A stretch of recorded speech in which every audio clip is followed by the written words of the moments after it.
আসসালামু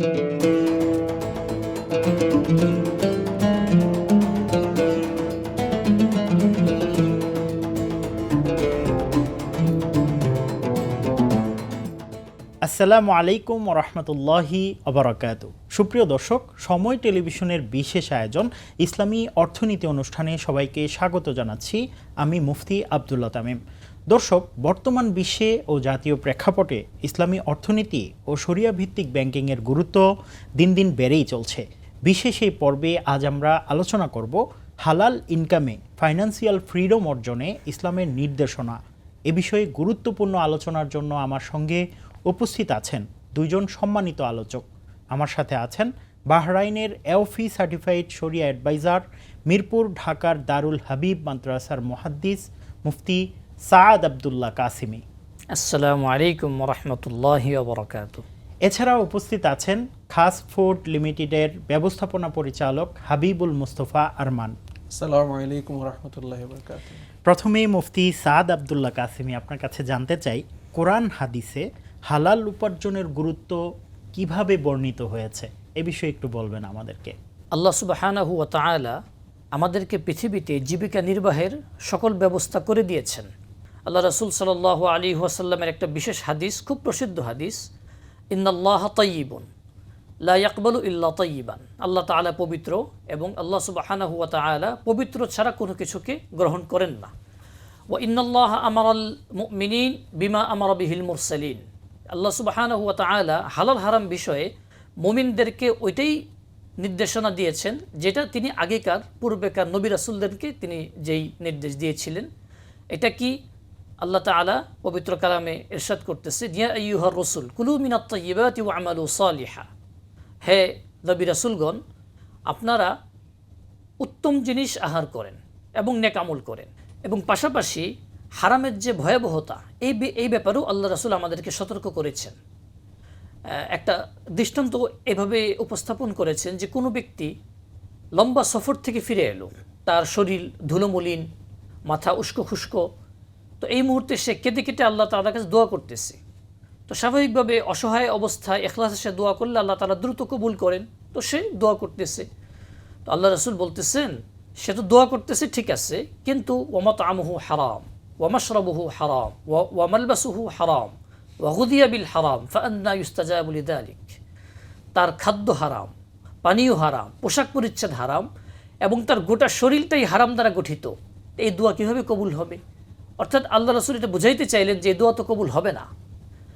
তো এখান থেকে আমরা বুঝতে পারি যে ইসলামী শরিয়ায় আসলে হালালের গুরুত্ব কতটুকু।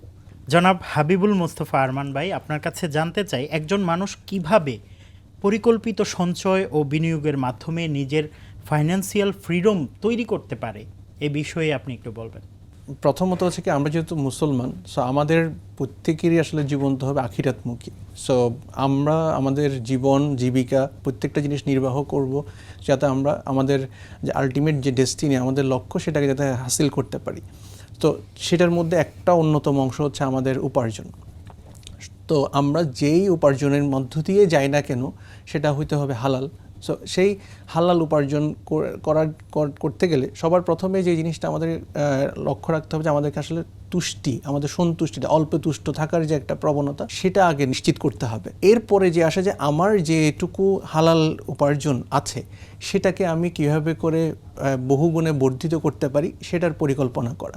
সেটার মধ্যে একদিকে যেমন আমাদের বর্তমান বৈশ্বিক অর্থনীতির দিকে যদি আমরা তাকাই, সো আমাদের কিন্তু অর্থের প্রবাহটা ক্রমশ হ্রাস পাচ্ছে এবং ক্যাশ ফ্লো কমে যাচ্ছে। আমি যদি দেখেন যে কস্ট অফ ফান্ড বেড়ে যাচ্ছে। সো এই জায়গা থেকে আমাদেরকে আসলে একটা হচ্ছে আমাদের ব্যয় সংকোচন নীতিটা যেমন আমাদেরকে মেনটেন করতে হবে, পাশাপাশি সেই যেটা ব্যয় সংকোচনের মাধ্যমে আমার যেটুকু সঞ্চয় হচ্ছে সেগুলো যদি আমি রেখে দেই, তাহলে হচ্ছে কি আমার এই টাকাগুলো, আমাদের যে বর্তমান যে ইনফ্লেশন রেট, এগুলোর কারণে টাকার মান ক্রমশ হ্রাস পাচ্ছে।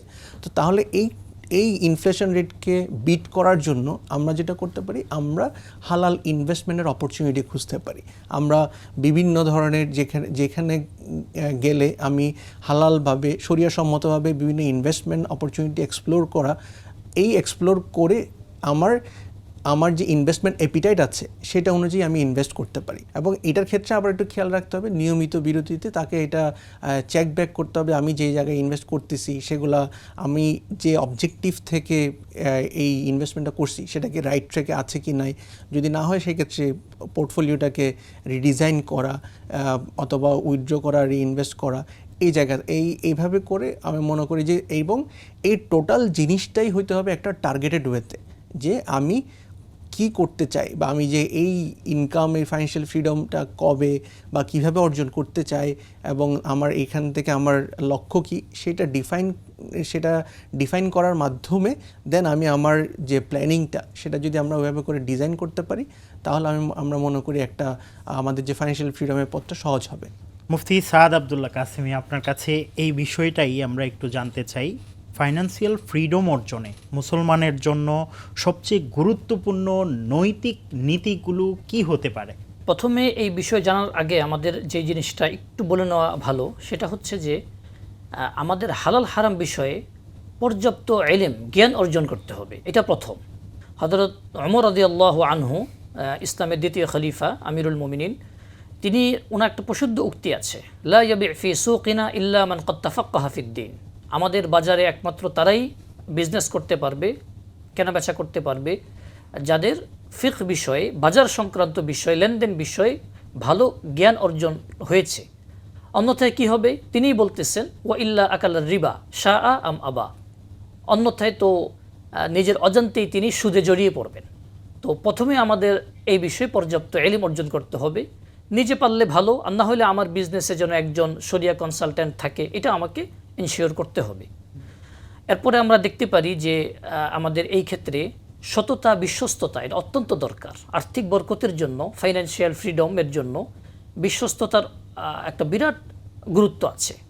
আল্লাহ রাসূল সাল্লাল্লাহু আলাইহি ওয়াসাল্লাম সৎ ব্যবসায়ীদেরকে উনি একটা চমকপ্রদ, অভাবনীয় একটা পুরস্কারের ঘোষণা করেছেন।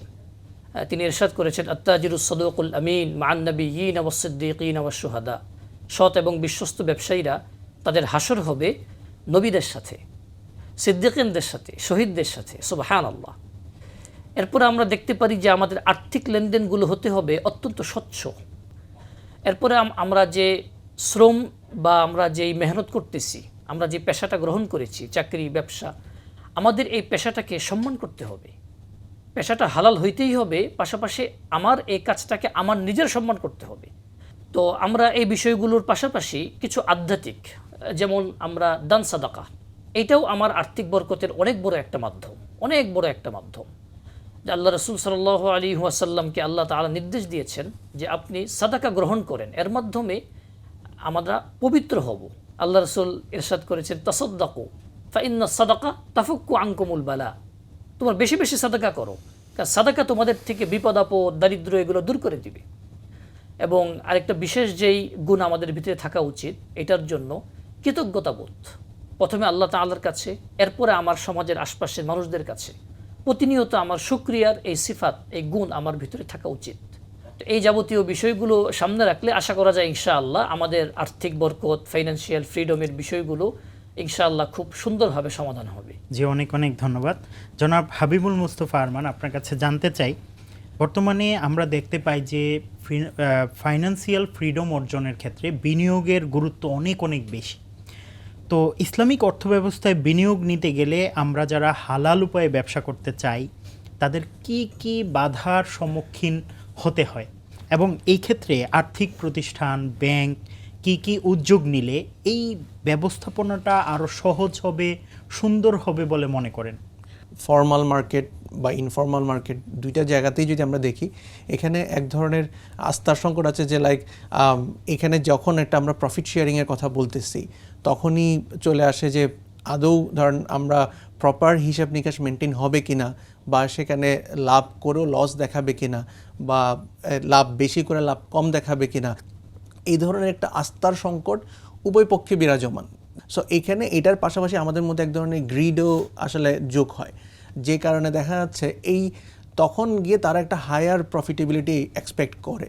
সো এই হায়ার প্রফিটেবিলিটি যখন এক্সপেকটেশন দাঁড়ায় তখন গিয়ে দেখা যায় কি অ্যাকচুয়ালি যারা রাইটলি বিজনেস করতেছে তারা আবার এইখান থেকে ব্যাক অফ করে।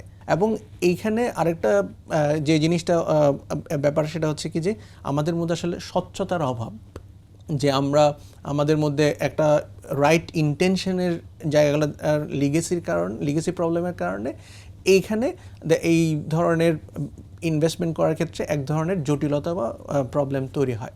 দ্বিতীয়ত যে জিনিসটা হচ্ছে কি, আমার হয়তো দেখা যাচ্ছে 10টা প্রোডাক্ট আছে, কিন্তু আমি শুধুমাত্র ওই মুরাবাহাতে পড়ে আছি, যে শুধুমাত্র বাই মুয়াজ্জেলে পড়ে আছি, যেটাতে ফিক্সড একটা প্রফিট ধরে বাই অ্যান্ড সেল করা যায় সেটাতে। বাকি ওয়াইডার রেঞ্জের যে প্রোডাক্টগুলো সেগুলোকে আমি ওয়াইডলি প্রমোটও করছি না বা ওয়াইডলি এটাকে মানুষজনকে ডিস্ট্রিবিউটও করছি না। সো এটা একটা প্রবলেম। আর থার্ডলি যে জিনিসটা আমি অ্যাড্রেস করবো সেটা হচ্ছে কি, এই নতুন ধরেন আমরা কিন্তু চাইলে ধরেন আজকের যুগে যে ভিসি, যে ইকুইটি ফান্ড যেটা বলে, এই ভিসি তো বলতে গেলে আমাদের ইসলামিক শরিয়া অনুযায়ী মোর কমপ্লায়েন্ট জিনিস। তা আমরা সেই ভিসি বা শরিয়া বা আপনার প্রফিট লস শেয়ারিং মডেলে আমরা কোম্পানিগুলোকে ইনভেস্ট করতে পারি, বা মাইক্রো সুকুক এই ধরনের বিভিন্ন প্রোডাক্ট লঞ্চ করতে পারি, বা এই ধরনের যদি নতুন বিভিন্ন ইনোভেটিভ এবং wide range of product include করা ইন দ্য পোর্টফোলিও এবং সেগুলোকে বাস্তবে রূপ দেওয়া, এটা যদি হয় তাহলে আমি মনে করি ব্যাংকিং এবং নন ব্যাংকিং ফাইন্যান্সিয়াল ইনস্টিটিউশনগুলো মোর কন্ট্রিবিউট করতে পারবে। এবারে মুফতি সাদ আব্দুল্লাহ কাসেমি, আপনার কাছে জানতে চাই, পরিবার ও সমাজকে হালাল উপার্জনের পথে উৎসাহিত করার জন্য ইসলাম কি ধরনের দৃষ্টিভঙ্গি দেয়, এই বিষয়ে একটু বলবেন। প্রথমে আমাদেরকে জীবন এবং জীবিকার মূল উদ্দেশ্যটা বুঝতে হবে, অর্থাৎ জীবনটা কেন আর জীবিকাটাই বা কেন। আল্লাহ সুবহানাহু ওয়া তাআলা পবিত্র কোরআনে কারিমে ইরশাদ করেছেন, ওমা খালাকতুল জিন্না ওয়াল ইনসা ইল্লা লিয়াবুদুন, আমি মানব এবং জিন জাতিকে সৃষ্টি করেছি আমার ইবাদতের জন্য। এটাই জীবনের একমাত্র উদ্দেশ্য। আর পাশাপাশি যত কিছু আছে এগুলো সবগুলো হচ্ছে এই জীবনের মৌলিক উদ্দেশ্যের সহায়ক উপকরণ বা উসিলা আমরা বলতে পারি। তো জীবিকাও এরকম একটা উসিলা। প্রথমে আমাদের এইটা নিজেরা ভালো করে বুঝতে হবে যে জীবিকা হচ্ছে জাস্ট একটা উপকরণ মাত্র, আসল উদ্দেশ্য ভিন্ন, আল্লাহর ইবাদত। এটাও আমাদের সমাজ পরিবারকে বোঝাতে হবে। দ্বিতীয়ত আমরা যে কাজটা করব, আমাদের করতে হবে পেশা বাছাইয়ের ক্ষেত্রে আমাদেরকে খুব সচেতনভাবে পেশা বাছাই করতে হবে। যে কোনো পেশা আমরা বাছাই করব, পেশার ক্ষেত্রে কোনো শ্রেণী বৈষম্য হবে না। আল্লাহ তাআলা সকল হালাল পেশাকে, আল্লাহ তাআলা আল্লাহ রাসূল আমাদেরকে যে কোনো হালাল পেশা গ্রহণ করতে উৎসাহ দিয়েছে। আমাদের প্রথম খলিফা হযরত আবু বকর রাদিয়াল্লাহু আনহু, তিনি মাথায় পুটলি বেঁধে নিয়ে বাজারে বিক্রি করতেন। এমনকি উনি খলিফা হওয়ার পরেও এটা করেছেন। এক পর্যায়ে হযরত ওমর রাদিয়াল্লাহু আনহু সহ বিভিন্ন বড় বড় সাহাবায়ে কেরাম বলেছেন যে আপনি বাজারে এলে রাষ্ট্র চালাবে কে? পরবর্তীতে রাষ্ট্রীয় কোষাগার বাইতুল মাল থেকে ওনার ভাতা নির্ধারণ করা হয়। এরপরে আমরা দেখতে পারি যে আমরা আমাদের যে সচেতনতা বিশেষ করে দরকার, এটা হচ্ছে হারামের ভয়াবহতা, দুনিয়াবি এবং আখিরাত কেন্দ্রিক যে ভয়াবহতা, এটা আমাদেরকে খুব ভালোভাবে অনুধাবন করতে হবে। সামাজিক যে বেধিগুলো আছে, হারাম উপার্জনের এই বেধিগুলোকে চিহ্নিত করে সেগুলো থেকে নিজেও বাঁচবো, পরিবার সমাজকেও বাঁচাবো। আরেক জায়গায় আল্লাহ রাসূল ইরশাদ করেছেন, কুল্লু জাসাদিন নাবাতা মিন সুহতিন ফান্নারু আউলা বিহি, যে সকল দেহ হারাম দ্বারা গঠিত হয় তাদের সর্বোত্তম ঠিকানা জাহান্নাম, জাহান্নামের আগুনে তারা পড়বে। এবং আমি সর্বশেষ আমাদের সালফে সালেহিন, আমাদের পূর্ববর্তী উলামায়ে কেরামের মাঝে প্রচলিত একটা প্রসিদ্ধ উক্তির মাধ্যমে এই আলোচনা শেষ করতে চাচ্ছি। ওনাদের সকলের মাঝে একটা খুব প্রসিদ্ধ কথা ছিল, মান আকালাল হারাম লাম ইয়াকবাল মিনহু আমালুন 40 ইয়াওমান, যে ব্যক্তি সামান্য হারাম ভক্ষণ করলো তার 40 দিন কোনো আমল কবুল হবে না। আল্লাহ তাআলা আমাদের সবাইকে এই হারামের ভয়াবহতা বিষয়ে সমাজে সচেতনতা তৈরি করার তৌফিক দান করে। জনাব হাবিবুল মোস্তফা আরমান, আপনার কাছে জানতে চাই, একদম শেষ প্রশ্ন, ছোট্ট করে বলবেন, সাধারণ মানুষকে আর্থিক স্বাধীনতার পথে আনতে কি ধরনের আর্থিক শিক্ষা, সচেতনতা জরুরি বলে মনে করেন? এখানে সবার প্রথমে সবাইকে সচেতন করা উচিত যে আসলে ইনভেস্টমেন্ট, হালাল ইনভেস্টমেন্ট জিনিসটা কী, বা শরিয়া বেসড ইনভেস্টমেন্ট জিনিসটা কী, এবং এটাকে ওয়াইডলি মানুষজনের, ধরেন আমরা অনেকে হচ্ছে কি আপনার শরিয়া বেসড ইনভেস্টমেন্টও করতে চাই, আবার লসের ভাগ নিতে চায় না। ঠিক আছে, সো এখন এই যে একটা সচেতনতার প্রবলেম, এই সচেতনতাটা আসলে সর্বপ্রথমে বাড়াতে হবে। দ্বিতীয়ত যেটা আমরা ওই বিভিন্ন ধরনের শো অফ করতে গিয়ে, স্ট্যাটাস মেনটেন করতে গিয়ে অনেক বেশি নিজেদের খরচগুলোকে বাড়িয়ে ফেলি। সো এই জায়গা থেকে, কারণ এটা করতে গিয়ে দেখা যাচ্ছে আমরা বিভিন্ন ঋণের জালে বা ঋণের ফাঁদে পড়ে যাই, এবং সেই ঋণের যে মাসিক কিস্তি দিতে দিতে আমাদের ধরেন ইনকাম নাই হয়ে যায় মাসের শুরুতেই। সো এই জায়গা থেকে নিজেদেরকে সংবরণ করা।